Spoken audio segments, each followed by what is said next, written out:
Hello and welcome to Agents of Nonprofit. My name is Alexander Lapa, and I'm here to speak with everyday superheroes helping nonprofits using technology. Today, I'm joined by Emily Taylor to talk about strategic listening. Emily, welcome to the show.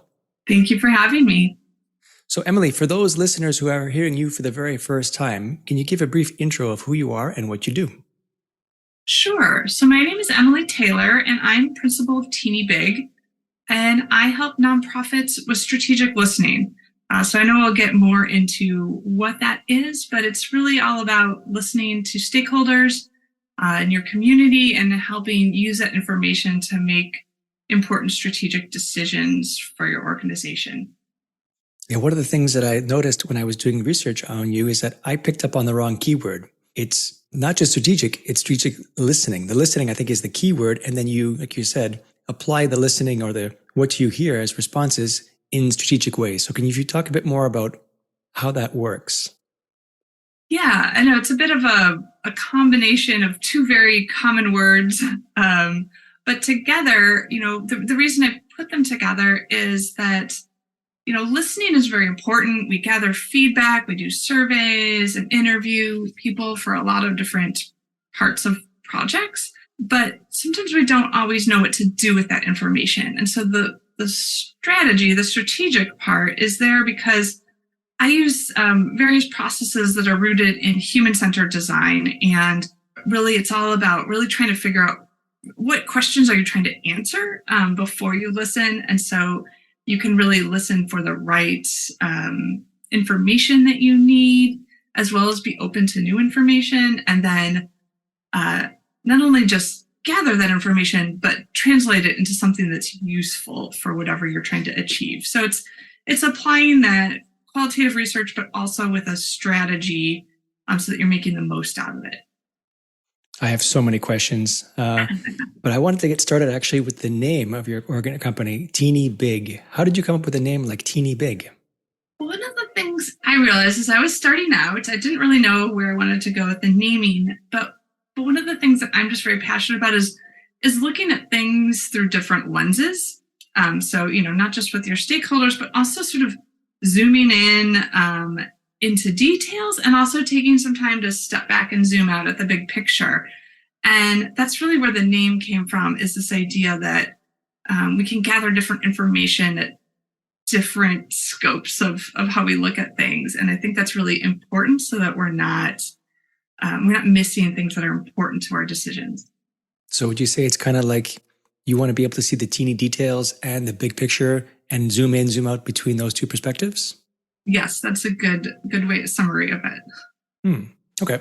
So when you're listening, and I imagine, or in order to listen properly, let's say, you must have the right questions to ask, because without the right questions, you can't get the right answer. So how do you normally approach an engagement? Let's say, how would you first engage with a nonprofit?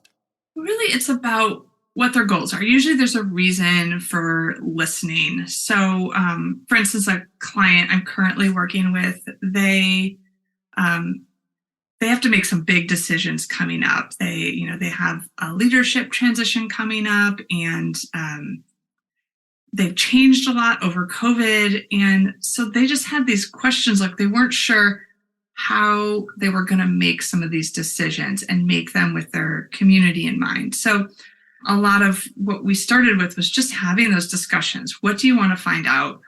What are you concerned about? What are your fears?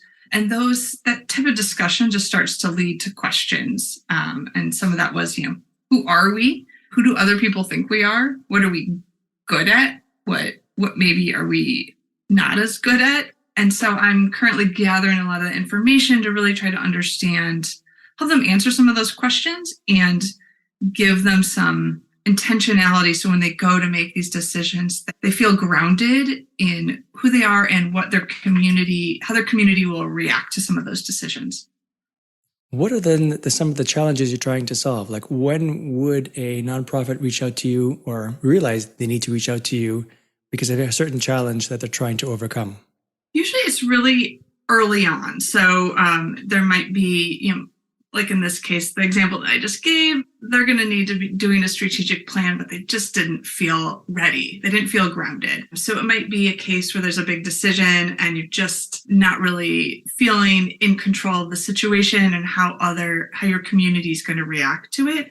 But it might also be reaching out to a new community. So, a lot of people their audience has changed over the pandemic. And so being able to take a step back and really get to know that community before you try to really turn them into donors or put out a new campaign. And, this process really helps you understand the feasibility of those campaigns and that outreach before you even start.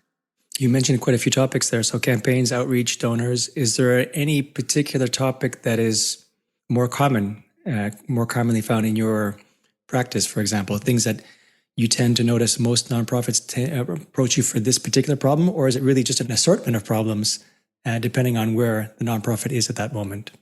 It definitely ends up being a range, but I would say, kind of this pre-strategic planning and pre-reaching out to a new audience are kind of the key entry points. Okay. And then going back to my question that I was thinking about earlier in terms of the questions, do you normally have some kind of either qualifying questions or initial questions you can ask the nonprofit just to make sure that you are a good fit, like the services and the outcome that you're going to be able to deliver is a good match for the nonprofit? Yeah, I think there's questions and then there's just what I listen for in how they answer a question. And so people need to be open to change. So sometimes, like what would success look like for this project? What would you like to learn and be aware of to make your decisions? And if people seem like they're set on certain expectations or they're maybe not willing to compromise or meet people where they are, I would think that would be a bit of a watch out. So obviously we always need to be mission focused in this work, but people who maybe want to be doing things in the way they've always done them are not the best fit for listening, because it really is about understanding what's happening outside of your organization and being able to connect with people more strongly by making changes to skip over some of those gaps of understanding that people may have. Okay, so let's imagine a scenario where the nonprofit wants to introduce what they do to a new community. They realize that this might be a challenge they can't quite accomplish on their own. They reach out to you. You qualify them, making sure that you are a good fit, that they're open to the idea of change. They have a good understanding of what success would look like. What would be the next step after that? And then we really figure out how can we define who this community is? So I'll just give an example of an organization I worked for that really had an aging audience, aging membership, and they were looking to expand into, younger demographics, which they did have some people. So we really defined who is this group? What's that age range? Where do they live? What do we, what are some maybe identifiers for them, either in like the way they talk about the organization or, have they not been a member? And what we did for this particular example, this organization had quite a few Twitter followers. And our assumption was that the Twitter followers were in that younger demographic. So we put out a survey on Twitter and really qualified people. So, they lived in the United States. They were in a certain age range. They hadn't been a member. We asked them how they felt about the mission. And then I was able to connect with people, use that as a qualifier to then interview people all around the country within a diverse range and really try to understand why do they care about the work that this organization is doing, what confuses them about what the organization is doing, why they haven't become a member yet. And those were really important. The patterns that we saw were really important to helping this organization try to understand what they needed to do next to engage that group further.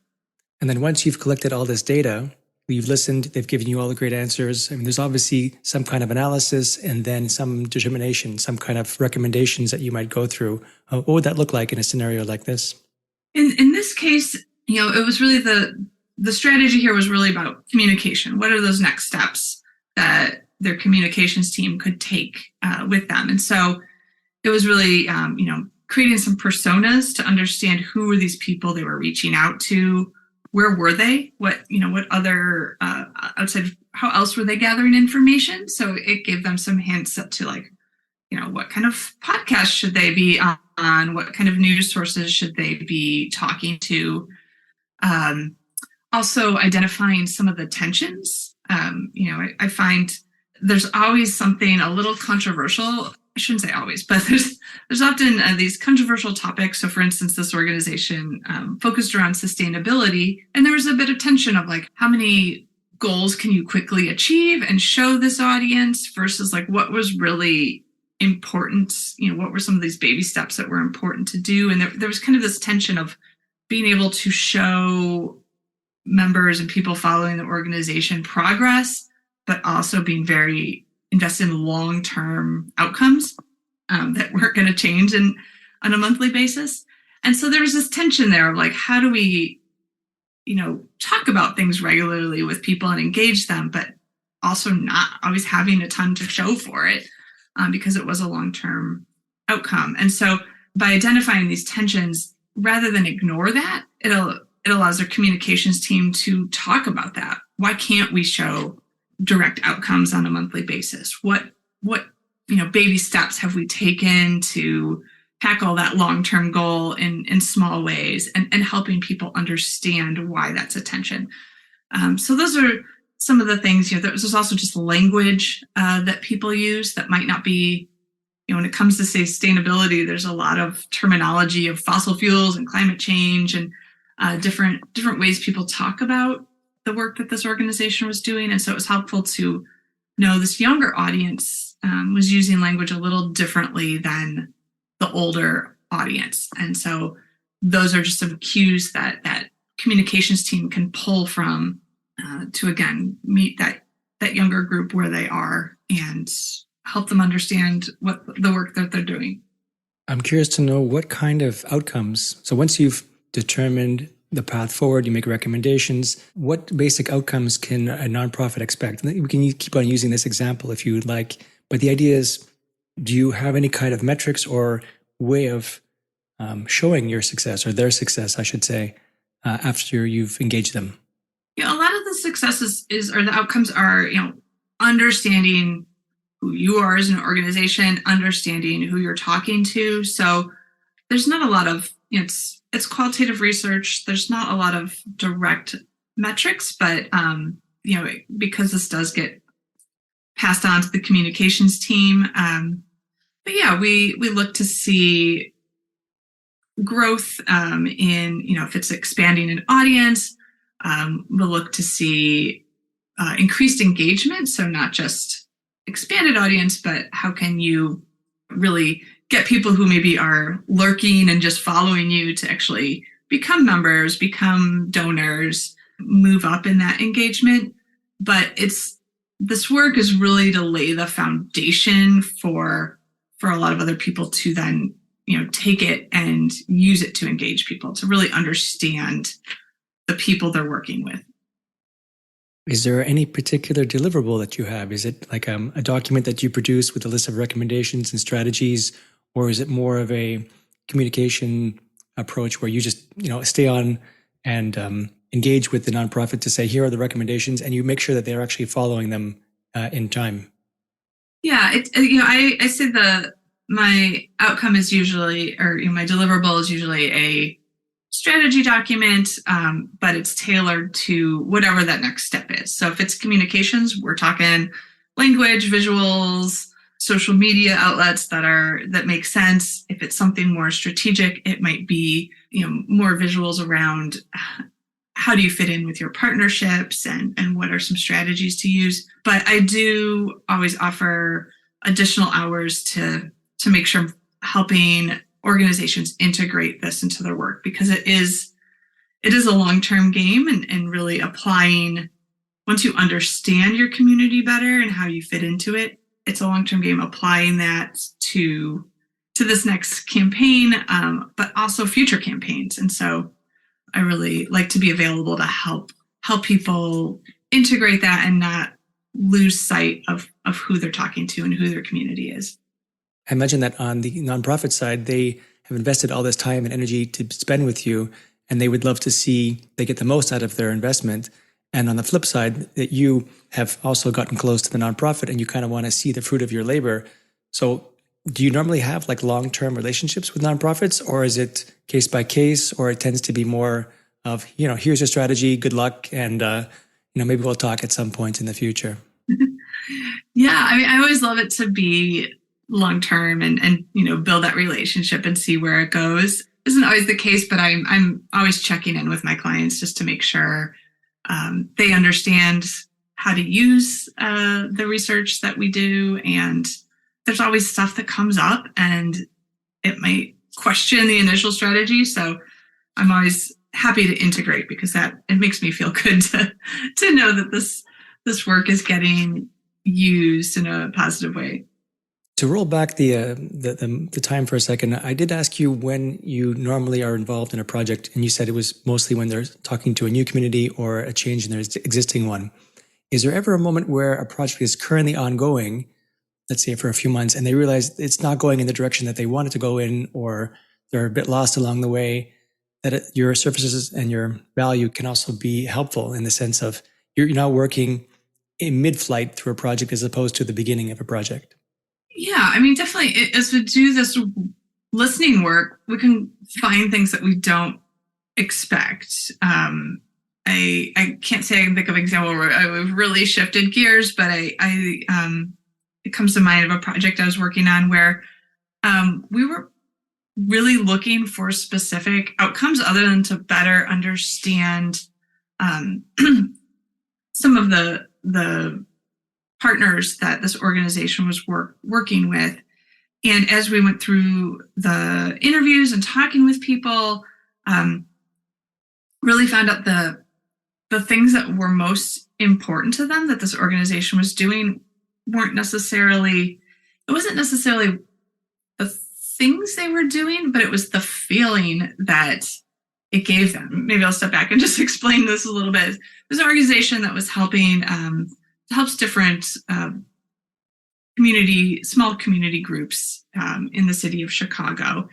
And they found that the small community groups really just appreciated that they weren't alone, and that the power that this organization brought to their small community groups, where a local politician might talk to them, or the local police groups, chiefs might talk to them, where if they were on their own, they didn't have that power. And so this is just an example of, as we were doing the work, we better understood what was going on. It wasn't about the little celebrations and the donations that were made. It was really about this power that the nonprofit was giving these small community groups. And so that kind of shifted our outcomes. We weren't really, I don't think there was a set specifics that they were expecting to find, but it changed how we talked about it. And so it was more this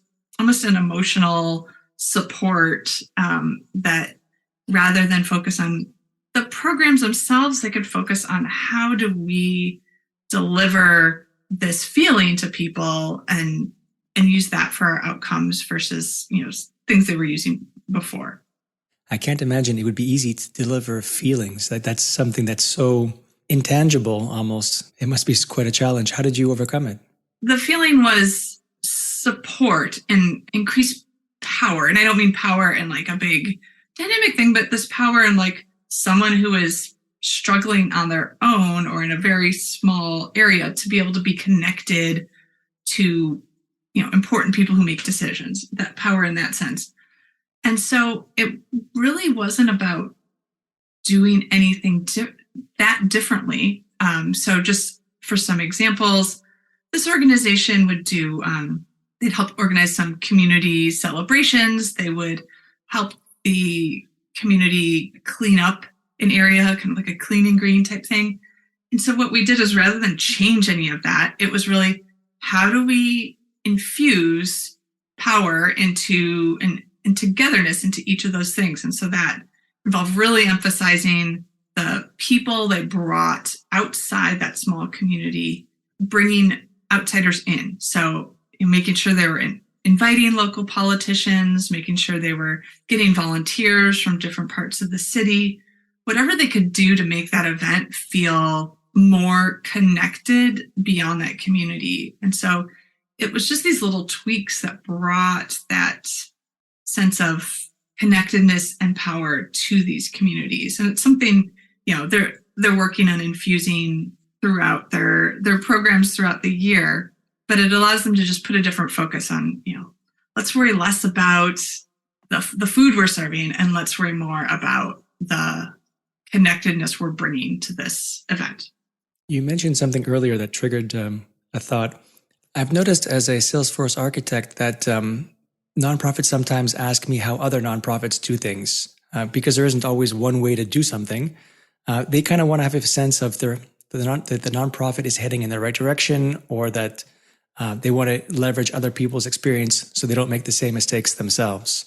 Have you noticed scenarios where you repeat the same kind of best practices, for example, to various nonprofits?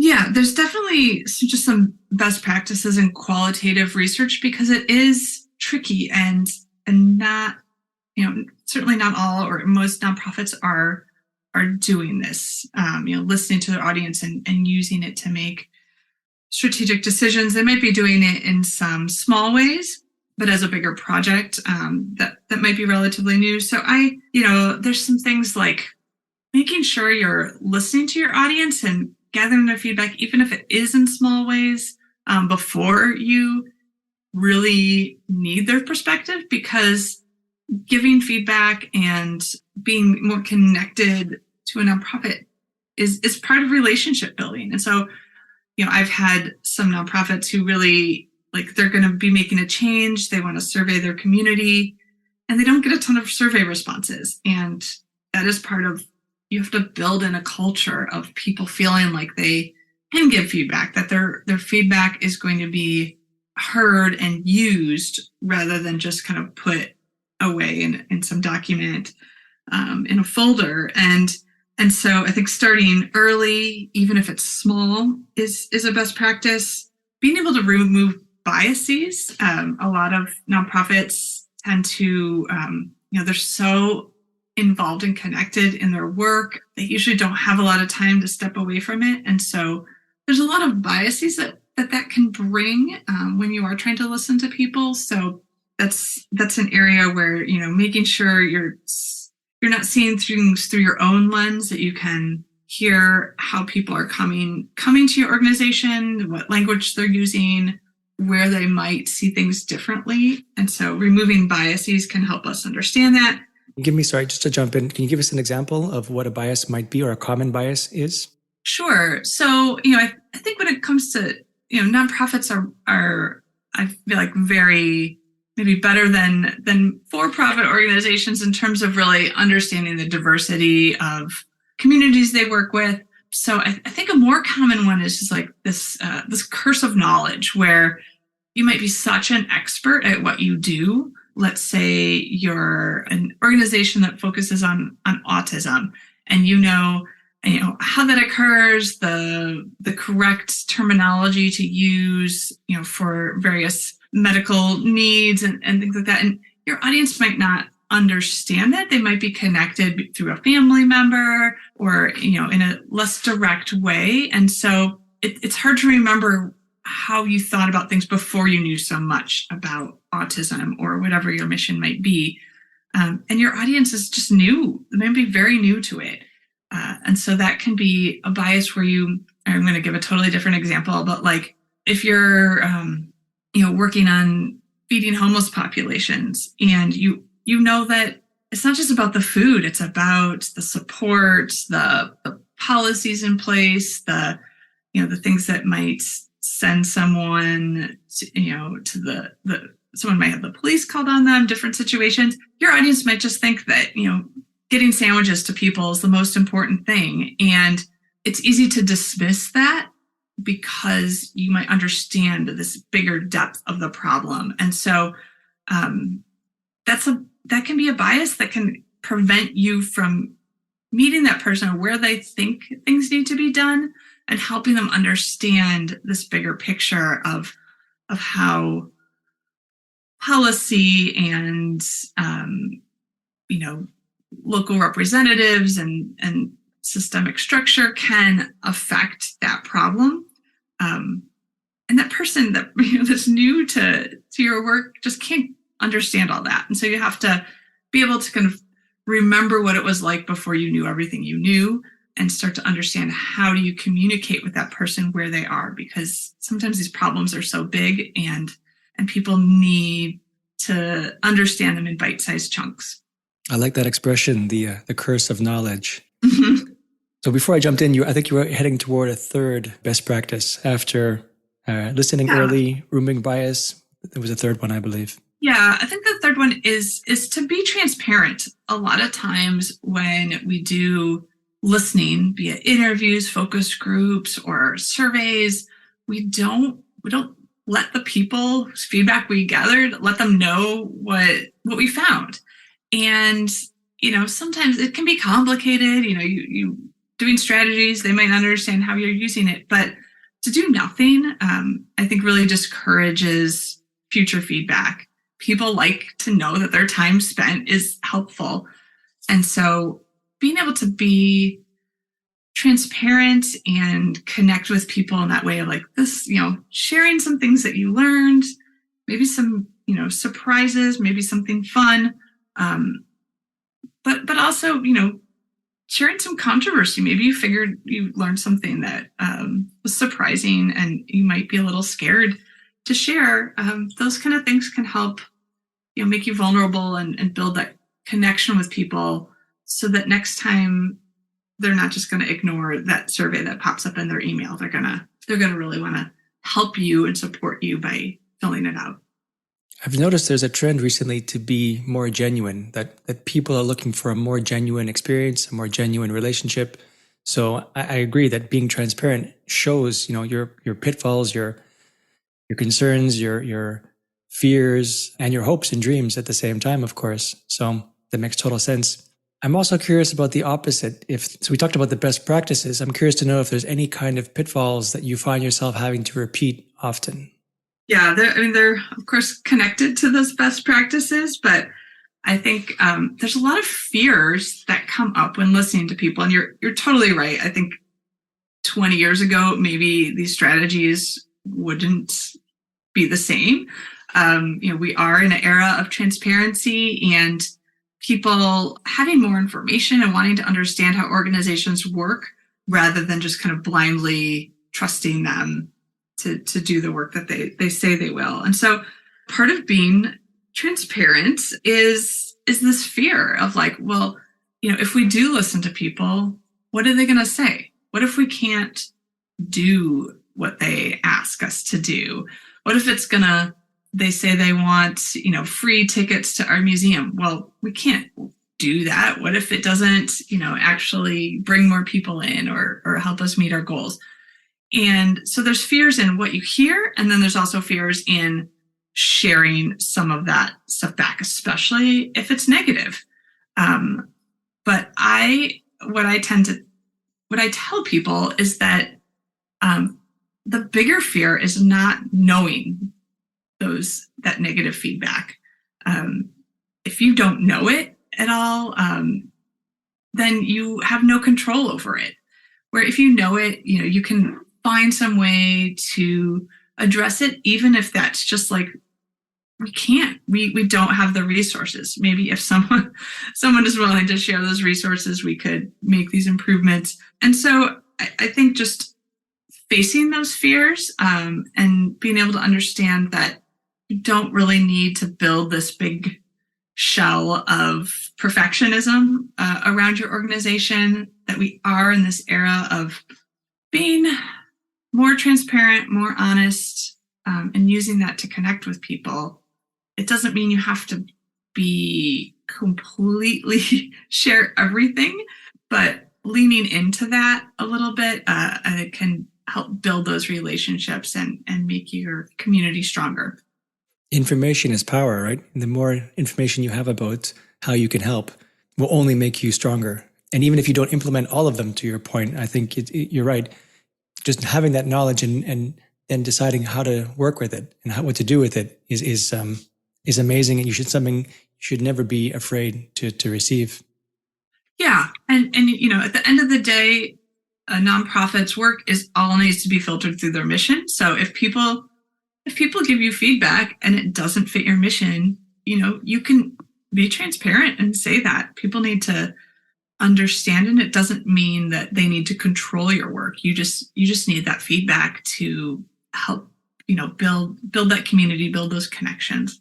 Because I like tying things to technology, which, my love of life, at least one of them. I'm curious to know if you have any kind of, do you normally recommend any kind of technology, or do you have any influence over the technology that nonprofits use? What is your relationship, I guess, with technology and strategic listening? Well, there's some basic technology types. I wouldn't say specific companies, but just some technology that's really helpful in listening, especially now that we've opened up into a virtual world of listening. So, being able to have video chats and transcription services, survey software, things like Airtable that can help make sense of data that's collected from those methods.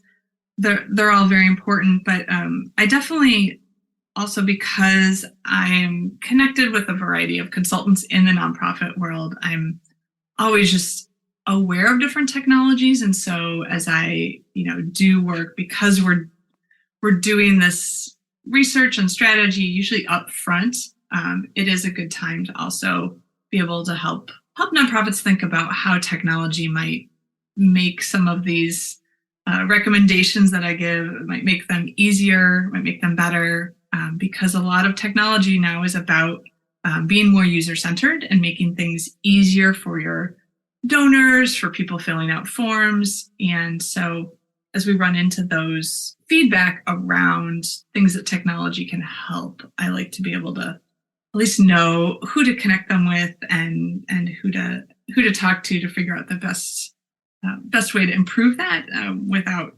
exorbitant costs. Okay, so you would say that you identify a need, and then to isolate it, to really pinpoint which technology would be the best for that nonprofit, you normally work with a partner or maybe outsource that entirely to someone else who's more knowledgeable in that specific technology. Is that true? Yes, yeah. I certainly can't say I'm the expert in that area, so it's helpful to have partners trusted partners that are experts. Awesome. I've noticed on your website that you contribute somewhere between 5 to 10% of your business hours towards BIPOC-led nonprofits. Can you speak more about what that is?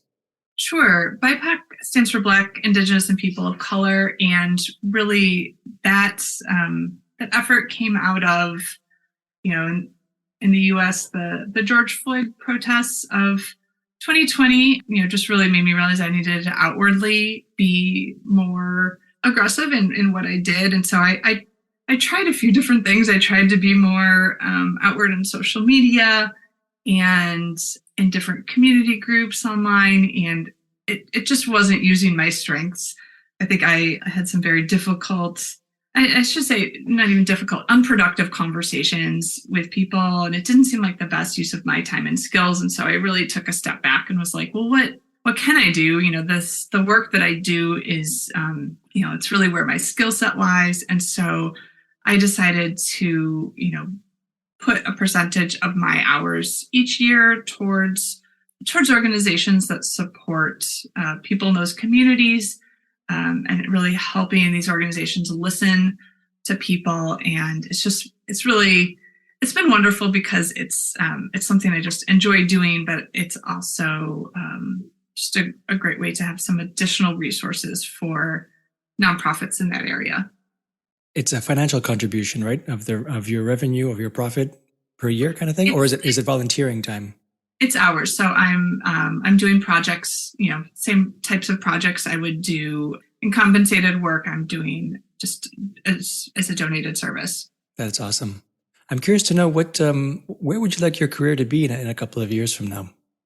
I'd really would love to see, I think listening is one of those areas where it's still relatively new for organizations. And so I'm often doing a smaller part of a project and letting that carry on through the nonprofit, with some integration, but not really being a long-term part of the organization. And so I'd love to see to build relationships where organizations are continuously listening to their communities annually, and being able to offer some packages that allow them to just really integrate gathering feedback from their communities into their work. So it's not just, okay, we do this in 2022 and then not again until 2030. Like really yearly, like follow people and see what's on their mind, what their concerns and motivations are, maybe different groups of people each year, but to be able to build a big resource for them on who they're connecting with and how that's changing over time, so that they can do more with that. And I just feel like that would be so impactful for the right organizations. So that's kind of where I'm leaning towards, more longer relationships. I also imagine that learning is kind of like an onion, that there's just so many layers that you can get into on different ways of learning too, that there's probably a vast ocean of knowledge that still can be tapped into. Yeah. And that's one of the things I find. Like I was referencing that organization before that wanted younger members, but the more as we dove into it, then you start to see, okay, there are, maybe people who really want to see them expand in certain ways, and other people who are just excited about, talking about the topic of sustainability. And so you start to see these different segments, and as you unravel some of that outer onion, you can start to understand that group of people in a deeper way and dive into each of them further as you have the time and resources. Emily, this has been really insightful. Where can people find more about you online and perhaps get in touch with follow-up questions? Sure. So, can always go to my website. People can always grab a little time with me there at teenyBIG.com. But I am most active on LinkedIn, just under Emily Taylor, and always offering different just tips and things that I learn as I go through my journey of working with nonprofits. So it's a really great way to just learn, be part of the conversation, and ask questions. Awesome. Thank you so much for joining me today. Thanks for having me, Alex. This was a really great conversation. All right, that's it for today. I'm Alexander Lapa, and I hope you join me again in the next Agents of Nonprofit.